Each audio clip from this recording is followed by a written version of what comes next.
Syllabus ఉండదు. ఇది అయిపోతే ఇది ఇస్తారు, ఇక్కడ వరకు చేస్తే ఇది అవుతుంది అనే గ్యారంటీస్ ఉండవు. ఇంపార్టెంట్ క్వశ్చన్స్ ఉండవు. ఆ లాస్ట్ ఇయర్ క్వశ్చన్ పేపర్లు చదివితే ఈసారి వచ్చేస్తుంది అనేది ఉండదు. అదొక నమ్మకంతో మనం స్టెప్ వేస్తూ ముందుకెళ్తూ ఉండాలి. అది ఏం క్రియేట్ అవుతుందో కూడా మనకు తెలియదు. అలా ఉండాలంటే వాడికి ధైర్యం ఉండాలి. ఆ ధైర్యం ఎప్పుడు వస్తుంది? సొసైటీని ఫేస్ చేయగలను. బయట ఎవడన్నా సరే మీ ఇంట్లో ఉన్నంత వరకు మీరే వాడిని సరిగ్గా సపోర్ట్ చేయలేదు అనుకోండి, బయటికి వెళ్ళిన తర్వాత వాడు మొత్తానికి అటెండ్ అయిపోతాడు. సో ఇంట్లో ఉన్నప్పుడు మీరు వాడికి స్ట్రెంగ్త్ ఇస్తే, ఎందుకంటే బయట వరల్డ్ మన ఇల్లులాగా ఉండదు.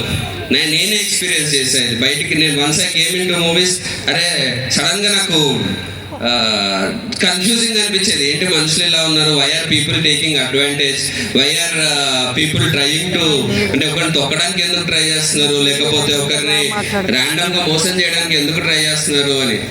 అదంతా తెలియకుండా పెరిగాం చిన్నప్పటి నుంచి కాబట్టి. సో మనం అలా తెలియకుండానే పెరిగి ఓకే ఎవ్రీథింగ్ ఈజ్ ఫైన్ ఉన్నప్పుడు సొసైటీ బయటికి వెళ్ళేసరికి జరిగినప్పుడు ఆ రెండింటికి మధ్యలో ఆ ఫైట్లో కాన్ఫిడెన్స్ పడిపోతుంది. అదే అందులో మీరు చిన్నప్పుడు ఇంట్లోనే వాడిని వేస్ట్ నీ డ్రీమ్ వద్దు నువ్వు అది చేయకు అన్నారు అనుకోండి, అక్కడే సగం పడిపోతుంది. బయటికి వెళ్ళిన తర్వాత సొసైటీలో ఒకటి ఏమైనా అటు ఇటు బిహేవ్ చేసరికి మొత్తం పోతుంది. సో చేయాలనుకున్న పని చేయలేరు.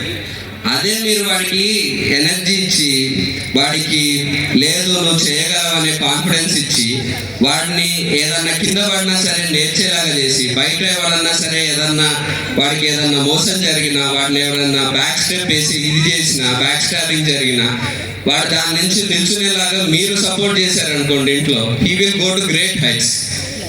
బికాస్ మీరు మీ పిల్లలకి ఇవ్వగలిగేది ఆ వాల్యూస్ అదే. ఎందుకంటే మీరు ఎంత సంపాదించినా వాడు నిజంగా క్యాండిడేట్ అనుకోండి, మీ డబ్బులు అవసరం ఉండదు. వాడు ఏదో అనుకోండి, మీ డబ్బులు మొత్తం అయిపోగొడతాడు. సో ఐదర్ వేస్ పెద్దగా మీకు ఇది ఉండదు, యూజ్ లేదు. వాడికి ఇవ్వగలిగింది ఏంటి? మీ వాల్యూస్, ఆ మాటలు, వాడికి ఇచ్చే సపోర్ట్. ఎందుకంటే ఒక పేరెంట్స్ నుంచి వచ్చే సపోర్ట్ దాని వాల్యూ 1000 times ఎక్కువ ఉంటుంది. బయట ఎవరో ఫ్రెండ్స్ చెప్పిన దానికంటే, సొంతంగా చేసే దానికంటే, లేదా ఎవరో మోటివేషన్ స్పీకర్లు చెప్పిన దానికంటే, ఇంట్లో మన పేరెంట్స్ మనల్ని బిలీవ్ చేసి ఏం కాదురా నువ్వు చేయగలవు, నువ్వు వెళ్ళు, నేను చూసుకుంటా, నేను వెనకాల ఏమన్నా అయితే నేను ఉన్నా కదా అనే ధైర్యం ఒకటి వాడికి ఇచ్చారంటే, ఆర్ హీ ఆర్ షీ ఎవరికైనా, he will go to any heights. And every time the reason will be మీరు వాడి మీద పెట్టిన కాలేజ్ ఖర్చు కాదు, ఈ ఖర్చు కాదు, ఆ ఖర్చు కాదు, వాడి కోసం పెట్టిన ప్రాపర్టీస్ కాదు, ఏది కాదు. వాడు ఎంత హైట్స్కి వెళ్ళినా దానికి రీజన్ ఉండేది మీరు వాడికి ఇచ్చిన ధైర్యమే. ఆ ధైర్యమే, ఆ సపోర్టే వాడిని ఎంత దూరం అన్నా తీసుకెళ్తుంది. సో ఆల్ ద కిడ్స్ వాళ్ళు ఈ స్టేజ్లో ఉన్నప్పుడే let them explore, let them have fun. ఎందుకంటే ఇట్లా one of the school events, అంటే ఇలాంటి స్కూల్ ఈవెంట్స్, యాన్యువల్ డేలో ఇలా నేను డ్యాన్స్ చేసి అలా డ్యాన్స్లో 1-2 ప్రైజ్లు వచ్చి అట్నుంచే నాకైనా ఇంట్రెస్ట్ వచ్చింది, సినిమాలోకి వెళ్దాము చేద్దాము అని. So let them explore, let them have fun. ఎవరిలో ఏం టాలెంట్ ఉందో మనకు తెలియదు. అండ్ ఇన్ఫ్యాక్ట్ టాలెంట్ ఉన్న ప్రతి ఒక్కరు, మీకు డౌట్ రావచ్చు, సరే సపోర్ట్ చేస్తాం కానీ అందరికీ అవుతుందా టాలెంట్?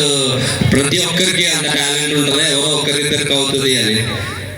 యాక్చువల్లీ టాలెంట్ అంటే ఏం లేదు, వాళ్ళు దాని మీద ఎన్ని రోజులు వర్క్ చేశాడు, ఎంత ఎఫర్ట్ పెట్టాడు, దానివల్ల ఎంత డెవలప్ అయ్యాడు, అదే టాలెంట్.